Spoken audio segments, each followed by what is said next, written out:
എല്ലാവർക്കും tech ലൈമത്തെ. So നമ്മൾ discuss ചെയ്യാൻ പോകുന്നത് നമ്മുടെ പുതിയതായിട്ട് ഇറങ്ങിയ ലാവയുടെ സ്മാർട്ട് ഫോണെ കുറിച്ചാണ്. ലാവ ബ്ലേസ് ആമലറ്റ് 2 എന്നാണ് ഇതിന്റെ പേര് വരുന്നത് എന്ന് പറഞ്ഞാൽ. സോ അത്യാവശ്യം നല്ല സ്മാർട്ട് ഫോൺ ആണ്. പ്രൈസ് വെച്ച് നോക്കുവാണെങ്കിൽ നമുക്ക് 15,000 14,000 14,000 താഴെ വരുന്ന സ്മാർട്ട് ഫോൺ തന്നെയാണിത്. നല്ല സ്പെക്കൊക്കെ ആയിട്ടാണ് ഈ സ്മാർട്ട് ഫോൺ വരുന്നത്. നല്ല ഫീച്ചേഴ്സും കാര്യങ്ങളൊക്കെ വരുന്നുണ്ട്. സോ നമുക്ക് അതിനെ കുറിച്ച് ഡിസ്കസ് ചെയ്യാം. ഡിസൈൻ ബേസ് നമ്മൾ നോക്കുവാണെങ്കിൽ പിക്സലിന്റെ ഡിസൈൻ ഒക്കെ വരുന്നുണ്ട്. കാണാൻ നല്ല രസമാണ്. ഒരു വെറൈറ്റി ഡിസൈൻ പിടിച്ചിട്ടുണ്ട് ഇപ്രാവശ്യം ലാവ. നിങ്ങൾ ഈ മേളിൽ കാണുന്ന സ്മാർട്ട് ഫോൺ ആണത്. രണ്ട് കളറിലാണ് വരുന്നത്. ഒരു വൈറ്റ് ഫെതേർഡ് വൈറ്റും ബ്ലാക്ക് ആണ് വരുന്നത്. അതാണ് കളേഴ്സിന്റെ കാര്യത്തിൽ നോക്കുവാണെങ്കിൽ. നല്ല സ്ലിം ആണ് സ്മാർട്ട് ഫോൺ. പിന്നെ വെയിറ്റും കുറവാണ്. സോ 7.5 mm ആണ് തിക്നെസ് വരുന്നത്. 174 ഗ്രാം വെയിറ്റ് വരുന്നുണ്ട്. ഫുൾ പ്ലാസ്റ്റിക് ബിൽഡ് ആണ്. പ്ലാസ്റ്റിക് ബാക്ക്, പ്ലാസ്റ്റിക് ഫ്രെയിം ആണ് വരുന്നത്. IP64 റേറ്റിംഗ് വരുന്നുണ്ട്. സ്പ്ലാഷ് റെസിസ്റ്റന്റ് ആണ്. പിന്നെ IR ബ്ലാസ്റ്ററും വരുന്നുണ്ട്. പിന്നെ പാൻഡ ഗ്ലാസിന്റെ പ്രൊട്ടക്ഷൻ ആണ് ഫ്രണ്ടിൽ വരുന്നത്. സോ ഡിസൈൻ വൈസ് നോക്കുവാണെങ്കിൽ അത്യാവശ്യം നല്ല സ്മാർട്ട് ഫോൺ ആണ്. എല്ലാവർക്കും ഇഷ്ടപ്പെടുമെന്നാണ് എനിക്ക് തോന്നുന്നത്. അത്യാവശ്യം ഒരു നല്ലൊരു സ്മാർട്ട് ഫോൺ ആയിട്ടാണ് തോന്നുന്നത്. ഡിസ്പ്ലേസ് നോക്കുവാണെങ്കിൽ ഹൈലൈറ്റ് ആണ്. 6.67 ഒരു full HD plus 120 Hz AMOLED പാനലാണ് വരുന്നത്. 1000 നിറ്റ്സ് ആണ് ബ്രൈറ്റ്നസ് വരുന്നത്. HDR10+ സപ്പോർട്ട് ചെയ്യുന്നുണ്ട് നമുക്കിവിടെ.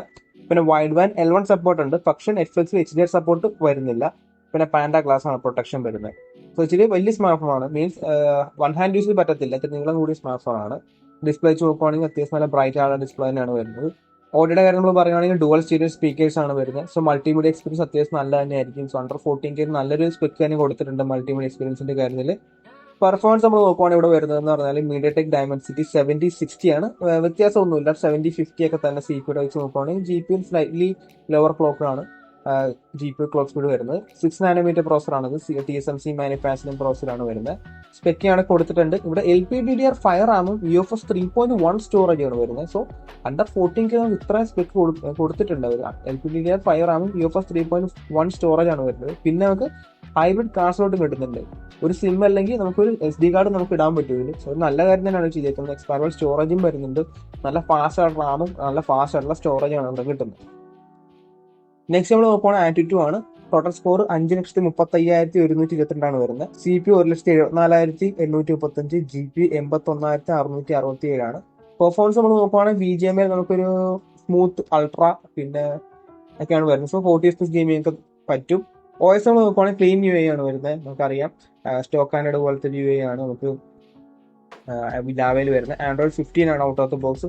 പക്ഷെ ഒരു വർഷത്തെ ആൻഡ്രോയിഡ് അപ്ഡേറ്റ്, 2 വർഷം സെക്യൂരിറ്റി അപ്ഡേറ്റ് മാത്രമേ കൊടുക്കുന്നുള്ളൂ. സാധാരണ ബ്രാൻഡ് ബഡ്ജറ്റ് ആണെങ്കിൽ പോലും മിനിമം 2 വർഷത്തെ ആൻഡ്രോയിഡ് അപ്ഡേറ്റ്സും 3 വർഷം സെക്യൂരിറ്റി അപ്ഡേറ്റ്സും കൊടുക്കാറുണ്ട്. പക്ഷെ ഇപ്രാവശ്യം നമുക്ക് ലാവയിൽ ഒരു വർഷത്തെ ആൻഡ്രോയിഡ് അപ്ഡേറ്റ് കിട്ടുന്നുള്ളൂ. എന്തുകൊണ്ടാണെന്ന് എനിക്കറിയില്ല. 2 വർഷം കൂടി ആയിരുന്നെങ്കിൽ ബെറ്റർ ആയാലും. അപ്പോൾ നമ്മൾ OSന്റെ ഫീച്ചേഴ്സ് വെച്ച് നോക്കുവാണെങ്കിൽ ക്ലീൻ UI ആണ്. വാട്സോ ബ്ലോഡ് ബേഴ്സോ കാര്യങ്ങളൊന്നുമില്ല.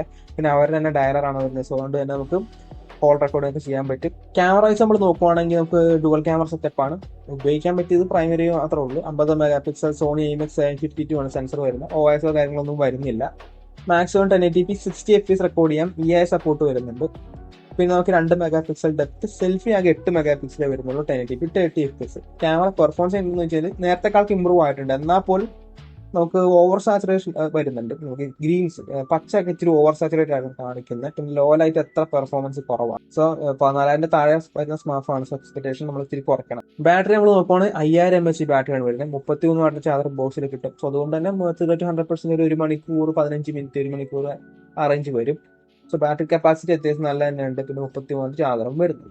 സോ കണക്ടിവിറ്റി നമ്മൾ നോക്കുവാണെങ്കിൽ 9 5G ബാൻഡ് വരുന്നുണ്ട്. Wi-Fi 5 ആണ് വരുന്നത്.